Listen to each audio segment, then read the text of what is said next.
One विभाग अलिबाग अंतर्गत येणाऱ्या पेण वनपरिक्षेत्र कार्यालयाच्या नूतन प्रशासकीय वास्तूचा उद्घाटन सोहळा खासदार धैर्यशील पाटील यांच्या हस्ते आणि आमदार रविशेठ पाटील यांच्या प्रमुख उपस्थितीत मोठ्या उत्साहात संपन्न झाला।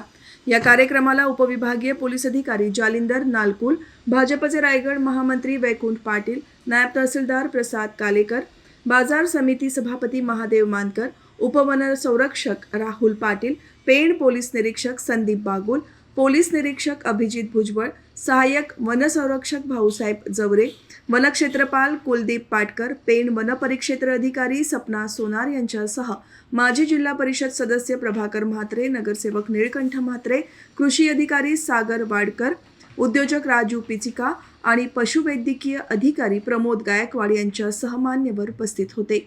मित्रांनो, एक गोष्ट लक्षात घ्या, कायदा हा शेवटी सर्वसामान्य माणसाच्या हिताकरता या ठिकाणी करण्यात आलेला आहे।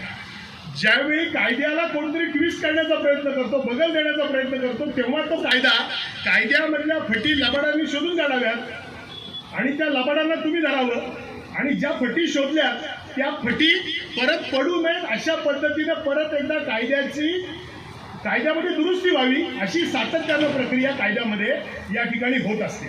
ह्याच्या उलट आता वन्यजीव संरक्षण कायद्यामध्ये बदल करायला लागणार आहे।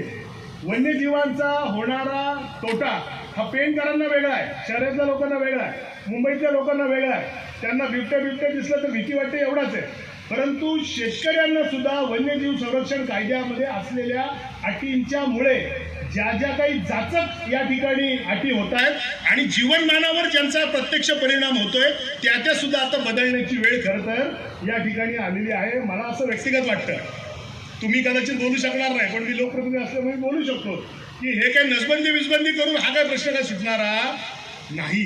कारण अनेक वर्षाच्या चालत आलेल्या त्या बिबट्यांच्या चालीरीतींवर कुठेतरी मानवी जीवनाचा आघात हा प्रघात म्हणून झाला, आपला आघात जो झाला त्याचा असलेला हा परिणाम आहे।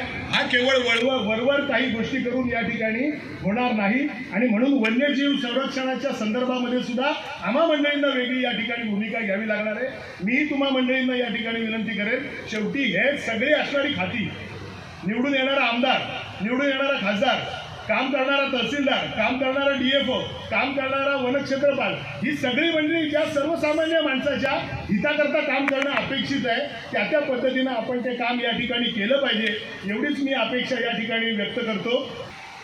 आजच्या ह्या आपल्या कार्यक्रमासाठी आपल्याला सांगितलं पाहिजे की वास्तू फॉरेस्ट म्हणाला त्या अनेक गोष्टी असतात। तर फॉरेस्ट आता पूर्वीचा फॉरेस्ट आता राहिलेला नाही। या फॉरेस्टमध्येच खरं म्हणजे आपलं जीवन आहे आणि आत्ता ह्या फॉरेस्टमध्ये संपूर्ण वनाचं रक्षण केलं तरच या पृथ्वीचं रक्षण होऊ शकतोय असं मी म्हणाल तर काही ठरणार नाही। आणि म्हणून ह्या ठिकाणी आज संपूर्ण फॉरेस्टचं डिपार्टमेंट जे आहे, कारण फॉरेस्टचा मंत्री होतो 2004 ते 2009 फॉरेस्टचा मंत्री असल्यानंतर मी प्रत्येक ठिकाणी गेलेला आहे आणि ह्या ठिकाणी प्रत्येक ठिकाणी आपल्याकडं वन थोडा कमी आहे, परंतु विदर्भात वन फार मोठं आहे आणि त्या ठिकाणी सुद्धा वनाचं रक्षण केलं जातं, रक्षण केलं जातं। हे फक्त फॉरेस्ट आणि फॉरेस्ट करतो, फॉरेस्टशिवाय तिचं रक्षण कोण करू शकत नाही। आणि म्हणून या फॉरेस्टला आज त्या ठिकाणी चंद्रपूर नव्हे तर पुऱ्या महाराष्ट्रात फॉरेस्टची जागरूकता ठेवली आणि ही संपूर्ण वनसंपत्ती जिवंत ठेवली।